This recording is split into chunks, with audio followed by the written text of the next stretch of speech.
উপর ভরসা করতে পারো, যেমন ভাবে ভরসা করলে হয়, তো এমন ভাবে যদি তোমরা ভরসা করতে পারো তাহলে আল্লাহ তাআলা তোমাদের রিজিক দিয়ে দিবেন। তো কেমন ভাবে দিয়ে দিবেন? তো আল্লাহ রাসূল একটা উদাহরণ দিচ্ছেন। তো মনে করো ওই পাখিদের দিকে তাকাও, ওরা সকালবেলা কোথায় যাবে, কি খাবে, ওদের কোনো ঠিক নাই, ওদের কোনো সঞ্চয় নাই, একেবারে খালি পেটে বাসা থেকে চলে যাচ্ছে। রাসূল সাল্লাল্লাহু আলাইহি ওয়াসাল্লাম বলছেন ওরা আল্লাহর উপরে ভরসা করে, ওরা জানে যে আল্লাহ তাআলা ওদের রিজিক দেওয়ার মালিক, আল্লাহ ওদের রিজিক দাতা। ওরা এমন ভাবে ভরসা করেছে যে সকালবেলা খালি পেটে বাসা হতে বাইরে গেল, সন্ধ্যাবেলায় আল্লাহ তাআলা ওদেরকে রিজিক দিয়ে বাসায় পাঠিয়ে দেবেন। জয় বলেন সুবহানাল্লাহ। এটা হচ্ছে এমন ভাবে আল্লাহ তাআলার উপরে ভরসা করতে হবে। আমি তাই তো বলি আপনি আমি আল্লাহর উপর ভরসা করতে পারি। আদর্শ পরিবার গঠন করতে হলে সর্বপ্রথমে ধৈর্য ধারণ করে আল্লাহ তাআলার উপরে ভরসা করতে হবে। এইবার দেখেন, যদি আপনি আমি আল্লাহ তাআলার উপরে ভরসা করতে পারি, এবার কি হবে? আল্লাহ তাআলা আয়াত নাযিল করে দিলেন। আল্লাহ তাআলা বলেন আউযু বিল্লাহি মিনাশ শাইতানির রাজীম ফালাম্মা তারাল জামআন ক্বালা আসহাবু মূসা ইন্না লামুদরাকুন قال كلا إنا معي ربي سيهدين আল্লাহ রাব্বুল আলামিন বলেন দুনিয়ার মানুষ শোনো, ও মুসলমান নাজিরামা, বান্দা বান্দি যদি আল্লাহর উপরে ভরসা করতে পারে, আল্লাহর উপরে যদি তাওয়াক্কুল করতে পারে, আস্থা রাখতে পারে, আল্লাহ রাব্বুল আলামিন কেমন কেমন মুহূর্তে দিতে পারে। আল্লাহ রাব্বুল আলামিন বিশ্বনবীকে ভরসা করার জন্য একটা দৃষ্টান্ত দিয়ে দিলেন, আয়াত নাযিল করে দিলেন। আল্লাহ রাব্বুল আলামিন বলে দিলেন ফালাম্মা তারাল জামআনি ক্বালা আসহাবু মূসা ইন্না লামুদরাকুন। এবার যখন মূসা আলাইহিস সালাম ফিরাউনকে ইসলামে দাওয়াত দিলেন, দিনের দাওয়াত দিলেন মূসা আলাইহিস সালাম ফিরাউনকে দাওয়াত করে, এবার ফিরাউন তো ইসলাম কবুল করে নাই। মূসা আলাইহিস সালাম দিনের দাওয়াত দিতে লাগলেন, দিনের দাওয়াত দিতে লাগলেন। আস্তে আস্তে অনেকেই মূসা আলাইহিস সালামের দাওয়াত গ্রহণ করলো। মূসা আলাইহিস সালামের অনেক অনুসারী হয়ে গেল, দিন দিন বাড়তে লাগলো। ফিরাউন আর সহ্য করতে পারে না, ফিরাউন আর সহ্য করতে পারে না। এইবার ফিরাউন সিদ্ধান্ত নিলেন হয় মূসাকে দাওয়াত দেওয়া হতে বিরত রাখতে হবে, হয় একে নিজের দলে নিয়ে নিতে হবে, অথবা এই দুনিয়া থেকে চিরতরে একেবারে হত্যা করে বিদায় করে দিতে হবে। কার কথা? ফিরাউন বলছে।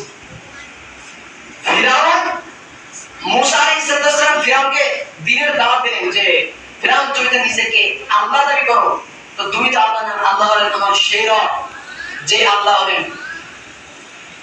কথা বলছে কি এখানে? ওদেরকে একটু বার্তা মানে পৃথক করে কথা বলতে হবে। সম্মানিত উপস্থিতি, আপনাকে একটু আমি বক্তৃতা দিই, আপনারা একটু বুঝবেন বলে, যদি বুঝতে না পারেন, যদি আপনাদের ভিতরে বিরক্তি চলে আসে তাহলে এখানে ওঠার কোনো মানে নেই। আপনাকে একটু বুঝতে হবে। মূসা আলাইহিস সালাম ফিরাউনকে দিনের দাওয়াত দিলেন যে ফিরাউন তুমি তো খোদা দাবি করো, তো তুমি তো আল্লাহ না, আল্লাহ আমার সেই রব যে আল্লাহ তাআলা মৃতকে জীবিত করতে পারে আর জীবিতকে মৃত করতে পারে। কথা কি বোঝা গেল? তো ফিরাউন দিনের দাওয়াত দিয়ে গেলেন মূসা আলাইহিস সালাম। তো নিয়ে যাওয়ার পরে এবার ফিরাউন বলছে যে আমিও তো একজন জীবিতকে মৃত করে দিতে পারি, মৃতকে জীবিত করে দিতে পারি, কিভাবে করো? আবার মুসলমান বাজার খেয়াল করেন, মূসা আলাইহিস সালাম দিনের দাওয়াত দিয়ে দিলেন ফিরাউনকে। দেওয়ার পরে বললেন ওরে ফিরাউন রে, আমার রব হলেন সেই আল্লাহ রাব্বুল আলামিন, আমার রব হলেন তিনি যে আল্লাহ রাব্বুল আলামিন একজন মৃতকে জীবিত করে দিতে পারে, একজন জীবিতকে আবার মৃত করে দিতে পারে। ফিরাউন বলেন আমিও তো এটা পারি, কিভাবে সম্ভব? ফিরাউনের যে কারাগার ছিল, জেলখানা ছিল, জেলখানার মধ্যে নির্দোষ একটা মানুষকে ফাঁসি দিয়ে হত্যা করে দিল। আবার যার একবারে ফাঁসির অর্ডার রয়েছে, কিছুক্ষণ পরে ফাঁসি দিয়ে হত্যা করা হবে, তাকে ফাঁসি না দিয়ে তার জীবনটা ফিরিয়ে দেওয়া হলো। ফিরাউন বললেন এই দেখো আমি মৃতকে জীবিত করে দিলাম, জীবিতকে মৃত করে দিলাম। এই হচ্ছে ফিরাউনের একটা তুলনা দিয়ে দিলেন যে যার একেবারে নির্দোষ মানুষ তাকে ফাঁসি দিয়ে হত্যা করে দেওয়া হলো, আর যার একটু পরে ফাঁসি হবে তাকে ছেড়ে দিল যে এই দেখো আমি জীবন বাঁচিয়ে দিলাম। এবার মূসা আলাইহিস সালাম বলছেন ফিরাউন আমার রব হলেন সেই আল্লাহ যে আল্লাহ পূর্ব দিগন্ত হতে সূর্যোদয় করেন আর পশ্চিম দিগন্তে সূর্যাস্ত করেন। তুমি যদি রব হয়ে থাকো তাহলে এই সূর্যকে পশ্চিম দিক থেকে উদয় করো আর পূর্ব দিক থেকে সূর্যাস্ত করো। কি বলছেন মূসা আলাইহিস সালাম? এই হচ্ছে মূসা আলাইহিস সালাম দিলেন। এইবার ফেরাউন বড় বিপাকে পড়ে গেল, আর কোনো উত্তর নাই, ক্ষমতা নাই। এইবার ফেরাউন চিন্তা করলো যে একে এই দিনের দাওয়াত দেওয়াতে বিরত রাখতে হবে, না হলে এই দুনিয়া থেকে চিরতরে বিদায় করে দিতে হবে। মুসা আলাইহিস সালাম অর্ডার পেয়ে গেলেন, তিনি তার অনুসারীদেরকে নিয়ে এবার চলতে লাগলেন। ফেরাউন তার যে সমস্ত অনুসারী ছিল, ফেরাউন সেই সমস্ত দস্যুদেরকে নিয়ে মুসা আলাইহিস সালামকে আক্রমণ করলো, চতুর্দিক দিয়ে আক্রমণ করে ফেললো। সামনে লোহিত সাগর চলে আসলো, লোহিত সাগরের সামনে রেখে মুসা আলাইহিস সালাম একবারে বন্দী হয়ে গেলেন। এইবার কি হবে? আল্লাহ রাব্বুল আলামিন আয়াত নাযিল করে বলে দিলেন, ফালাম্মা তাওয়াল জামআন ক্বালা আসহাবু মুসা ইন্না লামুদরাকুন। আল্লাহ রাব্বুল আলামিন বলেন, এবার তখন মুসার সাথীরা চিৎকার করে বলে উঠলো, ও আমাদের নবী, আমরা তো বন্দী হয়ে গেলাম, যাবার কোনো পথ নাই, সামনে তো আমাদের লোহিত সাগর, আমরা তো সমুদ্র পাড়ি দিতে পারবো না, সাঁতার দিয়ে তো সমুদ্র পাড়ি দেওয়া সম্ভব নয়। আর যে পিছন দিক দিয়ে আমাদের তৃতীয় দিক দিয়ে শত্রু পক্ষ আমাদেরকে বন্দী করে ফেলেছে, ও নবী গো, আমরা এখন কোন দিকে যাব? আমরা তো বন্দী হয়ে গেলাম, আমাদেরকে তো এবার হত্যা করা হবে। ও নবী, আর কোনো উপায় নেই। এইবার মুসা আলাইহিস সালাম ডাক দিয়ে বলেন, ও আমার সাথীরা, তোমরা আসলে ক্বালা আসহাবু মুসা ইন্না লামুদরাকুন। মুসা বলেন, আমার সাথীরা, কোনো চিন্তা করবে না, নিশ্চয়ই আমাদের সঙ্গে আল্লাহ রাব্বুল আলামিন রয়েছেন। জোরে বলেন সুবহানাল্লাহ। কে রয়েছেন আমাদের সাথে?